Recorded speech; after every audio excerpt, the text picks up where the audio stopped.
जय श्रीराम. आज श्रीरामचरितमानस भाग 113. रामे चित्तलयः सदा भवतु मे, भो राम मामुद्धर.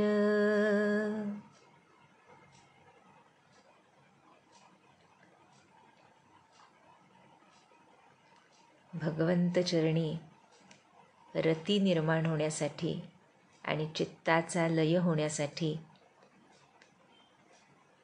जो दास्य भाव, जी लीनता आवश्यक असते, त्या लक्ष्मणाबद्दल आपण बघतोय.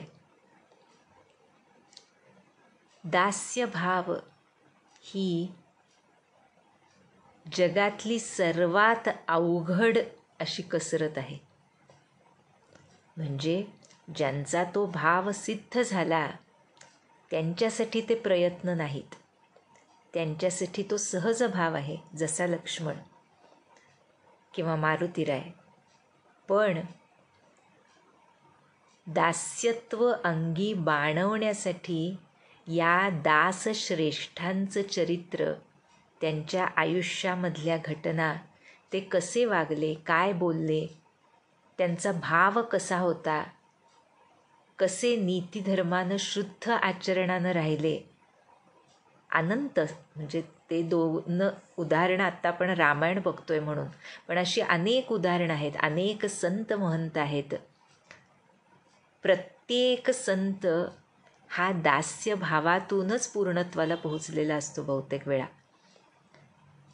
आणि या दास्यत्वाला जे आवश्यक, ती सद्गुरूंची थोरवी किंवा आपल्या आराध्याची थोरवी हृदयामध्ये अखंड जाणवणं, आपल्या स्वामीबद्दल तो आदरभाव,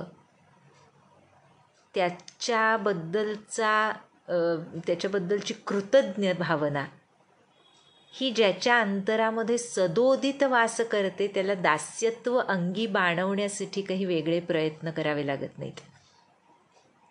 पण हे होण्यासाठी जसं आमचे श्री महाराज म्हणतात, मी करता आहे हा भाव पूर्णपणे नाहीसा व्हावा लागतो. ज्या वेळेला अंतरात राम करता म्हणजेच आपलं आराध्य किंवा आपले सद्गुरू हेच करता आहेत, कोणत्याही गोष्टीचा करता, म्हणजे अगदी आपल्या जन्मापासून ते आजपर्यंत त्यांनी आपल्यासाठी किती अनंत अशा गोष्टी केल्या आहेत आणि त्या त्यांनीच केल्या आहेत म्हणून घडल्या आहेत, हा भाव ज्या वेळेला अंतरामध्ये दृढ होतो, त्याच वेळेला खऱ्या अर्थानं त्यांच्याच कृपेनं आली तर थोडी तरी दास्यत्वाची भावना हृदयामध्ये येऊ शकते. नाहीतर आजच्या कलियुगामध्ये मुख्यतः दास्य भावना अंतरी निपजणं हे खरोखर दुरापास्त झालेलं आहे असं वाटतं. खूप अवघड आहे. आमचे विकल्प आणि आमचे विविध संकल्प लौकिकातले, ते त्याच्या आड इतके येतात की ज्याला आपण म्हणतो ना, की प्रत्येक वेळेस हा छोटा मी जो आहे तोच पुढे येतो की मला कसं सुख होईल, मग ते प्रपंचात असो वा परमार्थात असो. आणि दिस इज द बिगेस्ट हर्डल, की त्याच्यामुळे जोपर्यंत स्वसुख भावना आहे तोपर्यंत दास्यभाव अंतरामध्ये निपुजू शकत नाही. आणि लक्ष्मण असो, हनुमंत असोत, त्यांच्या चरित्रामधून या स्वसुख भावनेचा अंशसुद्धा दिसत नाही. फक्त माझं आराध्य, फक्त माझे स्वामी, या भावनेशिवाय जिथे भावनाच नाही, तो दास्य भाव प्रत्यक्ष होऊन त्या धनुष्य यज्ञशालेवर आज उभा आहे. आपण बघितलं, जनक महाराजांनी रोषपूर्ण शब्दामध्ये जेव्हा सर्व जमलेल्या राजांची निर्भत्सना केली, त्यांचा क्रोधही उचितच होता, कारण अनेकांनी तिथे अपमानास्पद वर्तणूक केलेली होती आणि कुणालाच ते धनुष्य तर हललेलंच नव्हतं. त्यामुळे आपल्या लेकीवरच्या प्रेमापायी असे शब्द जनक महाराज बोलले. पण आपण बघितलं की लक्ष्मण रागानं लालबुंद झाला, भुवया उंचवल्या, ओठ थरथरू लागले त्याचे, डोळे लाल झाले. आणि मग काय झालं पुढे तर, कही न सकत रघुबीर डर, लगे बचन जनुबाना, नाई राम पद कमल सिरु, बोले गिरा प्रमाना. त्याला ते शब्दच तर सहन होईनात, पण आपल्या ज्येष्ठ बंधूंच्या रघुनाथांच्या भीतीमुळं तो काही बोलू शकत नव्हता. पहा कसा असतो दास, लहान लहान गोष्टींमधून हे दिसून येतं. प्रत्येक गोष्ट बोलण्या अगोदर आपण आपल्या आराध्याचं स्मरण करतो का? महाराज तर आम्हाला अनेकदा सांगतात, ज्या वेळेला तुमच्या अंतरातून मनातून तुमच्या सद्गुरूंचं भगवंतांचं स्मरण नाहीच होतं, त्याच वेळेला तुम्ही वावगं बोलू शकता. स्मरण आहे आणि तरी मी वावगं बोलतोय हे संभवत नाही. आणि मग ते बोललं गेलं ते वावगं असत नाही. खूप सूक्ष्म गोष्ट आहे. पण खरोखर इथं लक्ष्मण ज्येष्ठ बंधू समोर उपस्थित असताना कितीही क्रोध आला तरी कसं बोलावं हा विचार प्रथम मनामध्ये आहे. पण तरीसुद्धा जिथं आपल्या स्वामींचा मान, त्यांची मर्यादा याच्यावर घाव बसतो, तो दासाला सहन होत नाही. आणि मग त्यामुळे जनकराजांचं बोलणं त्याला लगे बचन जनु बाण, बाणाप्रमाणे टोचू लागलं. आणि जेव्हा राहावलंच नाही तेव्हा श्रीरामचंद्रांच्या चरणकमलांवर मस्तक लवून तो स्पष्टपणे म्हणाला. काय म्हणाला? रघुबंसी न माहू जह को होई, तेहि समाजस कहई न कोई, कही जनक जसी अनुचित बानी, विद्यमान रघुकुल मनी जानी. लक्ष्मण म्हणतोय, ज्या सभेमध्ये रघुवंशीयांपैकी कुणी असतो, त्या सभेमध्ये जिथं रघुकुल शिरोमणी श्रीराम उपस्थित आहेत, त्या सभेत जनक महाराजांनी असे शब्द उच्चारलेत. जिथं रघुवंशी असतात तिथं असे अनुचित शब्द कुणी बोलत नसतं. स्पष्ट शब्दात लक्ष्मणानं त्या सभेमध्ये हे उद्गार काढले. पुढे म्हणतोय, सुनहु भानुकुल पंकज भानु, कहूँ सुभाउन कछु अभिमानु, जऊँ तुम्हारी अनुशासन पावऊँ, कंदुक इव ब्रह्मांड उठावऊँ. मूल स्वरूप स्वतःचं जणू लक्ष्मणाला स्मरण झालंय. इथे प्रत्यक्ष शेष भगवान आहेत लक्ष्मण म्हणजे. त्यामुळे म्हणतायत, हे कुलरूपी असे श्रीराम, प्रत्यक्ष सूर्य म्हणजे कमलासाठी, कमळ फुलासाठी सूर्यासारखे असलेले माझे बंधू श्रीराम, ऐका. आपल्या वडील बंधूंना सांगतायत बरं. म्हणतायत, मी अभिमानानं म्हणत नाही, पण सहज म्हणून म्हणतो की तुमची आज्ञा असेल तर मी ब्रह्मांडाला चेंडूप्रमाणे उचलून धरीन. बरं का, धरणारे तेच आहेत, शेषच आहेत ना पृथ्वीला धारण करणारे. म्हणून म्हणतात, मी ब्रह्मांडाला चेंडूप्रमाणे उचलून धरीन. पुढे म्हणतात, लक्ष्मण म्हणतोय की काचे घट जिमी डारौ फोरी, सकौ मेरु मूलक जिमी तोरी, तव प्रताप महिमा भगवाना, को बापुरो पिनाक पुराना, नाथ जानी अस आयसु हो, कौतुक करऊं बिलो किय सोऊं, कमल नाल जिमी चाप चढ़ावऊं, जो जन सत प्रमाण लय धावऊं, तोरौ छत्रक दंड जिमी तव प्रताप बलनाथा, जौन करऊं प्रभु पद सपथ, करन धरऊं धनुभाथा. लक्ष्मण आहे तो, प्रत्यक्ष शेष आहे. तेव्हा ज्यावेळी क्रोध आलाय त्यावेळेला सर्व काही स्पष्ट बोलणं हा त्याचा धर्म आहे. आतमध्ये काही वेगळं आणि बाहेर काही वेगळं हा लक्ष्मणाचा स्वभावच नाही. जे आत आहे ते बाहेर आहे. फक्त समोर बंधू आहे हे भय मात्र मनामध्ये आहे. तरीसुद्धा ज्यावेळी राहवत नाही त्यावेळेला लक्ष्मण हा त्याचा निज स्वभाव आहे. आणि त्यामुळे म्हणतोय की ब्रह्मांडाला मी चेंडूप्रमाणे उचलून धरीन आणि कच्च्या मडक्याप्रमाणे फोडून टाकीन. सुमेरू पर्वताला मुळीप्रमाणे उखडून टाकू शकतो. हे भगवन, तुमच्या प्रतापाच्या महिम्यापुढे हे बिचार जीर्ण धनुष्य ते काय. काय विश्वास आहे पहा आपल्या थोरल्या बंधूंप्रती. कारण त्यांचं निज स्वरूप ते कोण आहेत, काय आहेत, त्यांची थोरवी काय आहे, त्यांचं पावित्र्य काय आहे, त्यांचे गुणविशेष काय आहेत, ह्याचं पूर्ण ज्ञान लक्ष्मणाला आहे. त्यामुळे म्हणतोय तुमच्या प्रतापापुढे ते जुनं जीर्ण धनुष्य ते काय.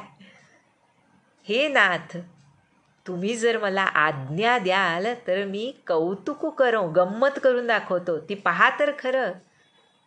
बिलोकी असो काय धनुष्याला, त्या धनुष्याबद्दल बोलतोय बरं लक्ष्मण. धनुष्याला कमळाच्या देठीप्रमाणे उचलून मी 100 योजन धावत जाऊ शकतो. हे नाथ, तुमच्या प्रतापाच्या बळावर मी हे धनुष्य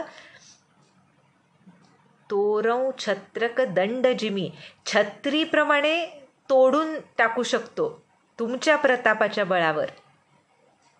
जर मी असं केलं नाही तर प्रभूंच्या चरणांची शपथ घेऊन सांगतो की पुढे मी कधीही धनुष्य आणि भाता हातात धरणार नाही. काय सुंदर लक्ष्मणाचा क्रोध. दास्य भावातून, अतिशय पवित्र अशा प्रेमातून निपजलेला क्रोधसुद्धा कसा आपला प्रभाव दाखवतो ह्याचं हे उदाहरण आहे. आणि काय झालं ज्या वेळेला लक्ष्मण असा क्रोधित झाला तेव्हा, तर लखन सकोप बचन जे बोले, डगमगानी मही दिग्गज डोले, सकल लोग सब भूपड़े राने, सियहि हर्षु जनकु सकुचाने. आहा, वाह. म्हटलंय लक्ष्मण असा रागानं ओरडू लागताच पृथ्वी डळमळू लागली, दिग्गज हादरले, सर्व लोक आणि तिथं उपस्थित जे राजे होते ते घाबरले. पण सिय हिय हर्षु, सीता मातेच्या हृदयाला मात्र अत्यंत आनंद झाला. तिची अपेक्षा पूर्ण होईल अशी आशा तिच्या अंतःकरणात निर्माण झाली आणि त्यामुळे तिला मात्र आनंद झाला लक्ष्मणाचं बोलणं ऐकून. आणि जनक महाराज वरमले, जनकू सकुचाने. आणि बाकीचे जे तिथे ज्येष्ठ उपस्थित होते त्यांची प्रतिक्रिया काय होती तर, गुर रघुपती सब मुनि मन माही, मुदित भये पुनि पुनि पुलकाही, सयनहि रघुपती लखनु नेवारे, प्रेम समेत निकट बैठारे. श्री महाराजांची आठवण झाली की महाराजांनी अनेक वेळा सांगितलं आहे, काही वेळा खूप ठळकपणे सांगितलं आहे की जे काही विकार असतात तुमच्यामध्ये ते विकार काही वाईट नाहीत, ते पण त्यानंच दिलेत ना, असं महाराजांचं एक वचन आहे.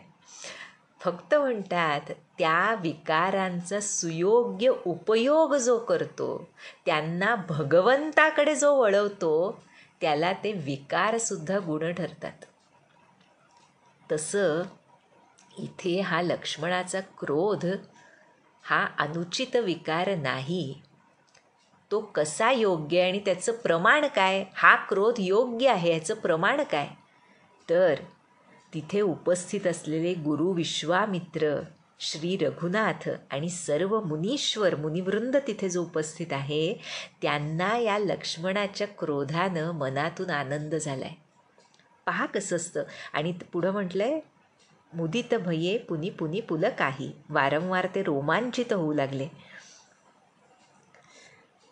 अनेकदा हा उल्लेख येतो. मुख्यतः परमार्थ मार्गामध्ये याला फार महत्त्व आहे की तुमच्या मनीचा हेतू त्याच्यापेक्षा महत्त्वाचं काही नाही. महाराजांनी तर अनेक ठिकाणी सांगितलं आहे की हेतू महत्त्वाचा. What is your intention behind a certain action. जर कर्मामागचा हेतू चुकीचा असून कर्म अतिशय उत्तम असलं तरी ते चुकीचंच, त्याला महत्त्व नाही असं महाराजांनी सांगितलं. आणि कर्म अनुचित दिसलं पण हेतू जर अतिशय शुद्ध असेल तर ते कर्म अनुचित होत नाही. ह्याचं प्रमाण रघुनाथांच्या, विश्वामित्रांच्या, सर्व मुनिवृंदांच्या आणि सीतेच्या आनंदानं मिळतं त्याचं प्रमाण. कारण दिसायला ही कृती कदाचित अनुचित दिसेल क्रोधाची, पण त्याच्या मागचा जो शुद्ध हेतू, जे अथांग प्रेम आहे लक्ष्मणाचं, ते ह्याच लोकांना समजू शकलं आणि त्यामुळे ते आनंदले आणि रोमांचित झाले. पहा, क्रोधानं रोमांचित झाले. काय सुंदर, म्हणजे ह्याच्यावर चिंतन करावं असा हा विषय आहे खरोखर, लक्ष्मणाचा दास्यभाव. आणि मग रघुनाथ असते, त्यामुळे खूण केली लक्ष्मणाला आणि रोखलं त्याला. सयनही रघुपती लखनू नेवारे, आणि अतिशय प्रेमानं आपल्याजवळ बसवून घेतलं. त्याचा तो क्रोध रघुनाथांनी शांत केला. आणि मग त्यानंतर ज्या वेळेला हे सर्व सुरू होतं तेव्हा विश्वामित्रांनी काय केलं तर, विश्वामित्र समय शुभ जानी, बोले अति स्नेहमय वाणी, उठहु राम भंजहु भव चापा, मेटहु तात जनक परितापा. सुमुहूर्त निकट येत चालला आणि त्यामुळे विश्वामित्र अतिशय प्रेमानं म्हणाले की हे रामा, उठ, शिवधनुष्य मोडून टाक आणि बाळा जनकांची चिंता दूर कर. काय गोड शब्द आहेत पहा. विश्वामित्रांच्या चरित्रामध्ये, इतर काही रामायणांमध्ये हा उल्लेख वरचेवर येतो की विश्वामित्र स्वतःला धन्य धन्य समजायचे की ह्या अशा शुभ कार्यासाठी, प्रत्यक्ष भगवंत भगवतीच्या मिलनासाठी मला निमित्त केले रघुनाथांनी. त्यामुळे ह्याचा आनंद त्यांच्या हृदयामध्ये भरून ओसंडतोय. त्यामुळे म्हणतात की हे रामा, उठ आणि ते शिवधनुष्य मोडून टाक. आणि हे जेव्हा विश्वामित्रांचे बोल रघुनाथांनी ऐकले त्यावेळेला सुनी गुरु बचन चरण सिरुनावा हर्षु विषादुन कछुर आवा ठाढे भये उठी सहज सुभाये ठवनी जुबा मृग राजुल जाये. काय वर्णन केलंय तुलसीदासांनी. वा. म्हणतात हे गुरुवचन ऐकून श्रीरामांनी त्यांच्या चरणी मस्तक ठेवलं आणि पुढचं जे चरण आहे जो पुढचा पहिल्या वाक्यातला हर्षु विषादून कछु उर आवा, त्यांच्या मनामध्ये हर्ष नव्हता की विषाद नव्हता. पूर्ण काम आहेत प्रभू श्रीराम. त्यांना कसली अपेक्षा असणार, कसली आशा असणार, किंवा कोणत्या गोष्टीचा हर्ष असणार, कोणत्या गोष्टीचा विषाद असणार. पुढे त्याच्याबद्दल अयोध्याकांडात एक अतिशय सुंदर मंगलाचरणातला श्लोक आहे, तो पुढे बघूया, अत्यंत सुंदर. पण इथे सुद्धा तोच अर्थ विदित होतो की म्हणजे अर्थात पहिल्याच भेटीमध्ये प्रभू श्रीराम आमच्या जानकी मातेवर अनुरक्त झालेले आहेत, पण तरीसुद्धा नीती धर्माच्या चौकटीला सोडून कोणतीही अनुचित गोष्ट त्यांच्याकडून होईल हे शक्यच नाही. म्हणजे आता हे खूप पुढचं आहे ते, पण आता हे आठवलं म्हणून कैकई मातेचं उदाहरण दिलं जातं. म्हणजे वाल्मिकी रामायणामध्येच आहे ते, की अनुचित क्रिया रघुनाथांकडून होणं शक्यच नाही हे कैकई भरताला सांगतेय. जेव्हा भरत क्रोधित होऊन विचारतो की माझ्या बंधूनं चूक तरी काय केली होती गाई, तेव्हा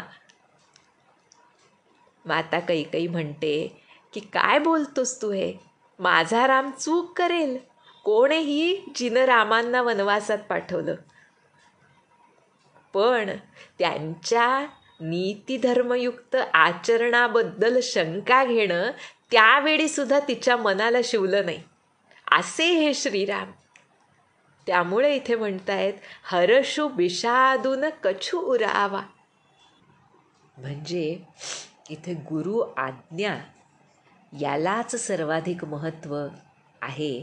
त्यामुळे त्यांनी सांगितलं म्हणून ज्या वेळेला आम्ही गुरु आज्ञेचं पालन करत असतो त्यावेळेला कसं असलं पाहिजे, म्हणजे जर ती आज्ञा आमच्यासाठी खूप सुखदायक काही आम्हाला त्याच्यातून मिळणार असेल तरीसुद्धा त्या सुख मिळण्यापेक्षा त्या गुरु आज्ञा पालन करण्याचा आनंद शिष्याला अधिक असला पाहिजे, हे यातून दिसतं. आणि जरी त्यामध्ये विषाद काही निर्माण होण्यासारखं गुरूंनी सांगितलेलं असली, काही आज्ञा केली असली, तरी त्या विषादाबद्दल वाईट न वाटता तो गुरूंच्या आज्ञेचा प्रसाद आहे या भावनेनं आम्हाला त्याचा सहज आनंदाने स्वीकार करता आला पाहिजे. यासाठी हा चरण आहे. प्रत्येक गोष्ट जी तुलसीदासांसारखे संत लिहितात आपल्या ग्रंथांमधून, त्यामध्ये अनंत बारकावे असतात. आणि त्यावेळेला ज्यावेळेला आपण दरवेळी चिंतन करताना नवीन लक्षात येतं. असं नाही की एकाच वेळेला. म्हणून समर्थ यासाठीच सांगतात की काय श्रवण केलेची करावे. एकदा श्रवण केलं झालं, ऐकलं की आम्ही रामायण, तसं नसतं. प्रत्येक संत आम्हाला सांगतात, संत ग्रंथ मुख्यतः जो असतो, आमचे महाराज तर म्हणतात, त्यांचं अजून पुढचं म्हणतात, जो नामात आहे, म्हणजे काय की जो शरणागत आहे, खऱ्या अर्थानं नामात असणारा, जो नामात आहे त्याला संतांचा ग्रंथ वाचायच्या आधीच कळायला लागेल. ह्याचा अर्थ हा की जे आम्ही वाचतोय किंवा जे काही नजरेखालून जात आहे त्याचा खरा खोल भावार्थ काय आहे हे गुरुकृपेनं कळणं हे नामानं संभवतं. काय मोठी गोष्ट. महाराजांची आत्तासुद्धा म्हणजे आता बोलताना सुद्धा त्यातनं किती खोल आहे हे असं जाणवतं. त्यामुळे हरशु बिषादून कछु उरावा. आणि कसे उभे राहिले तर एखाद्या मृगराजू सिंह जो असतो तो देखील लाजेल अशा ऐटीत सहजपणे रघुनाथ उभे राहिले. आणि ज्यावेळेला हे झालं तेव्हा काय काय घडलं, कसे ते त्यांचं वर्णन कसं केलं आहे, कसे दिसत होते रघुनाथ, त्यांना बघून इतरांची अवस्था, देवांपासून सर्व तिथे जमलेल्या लोकांची, मुनिवृंदाची अवस्था कशी झाली, त्यांना किती आनंद झाला, हे सर्व वर्णन पुढे तुलसीदास करणार आहेत. ते आपण पुढच्या भागात बघूया. जानकी जीवन स्मरण. जय जय राम.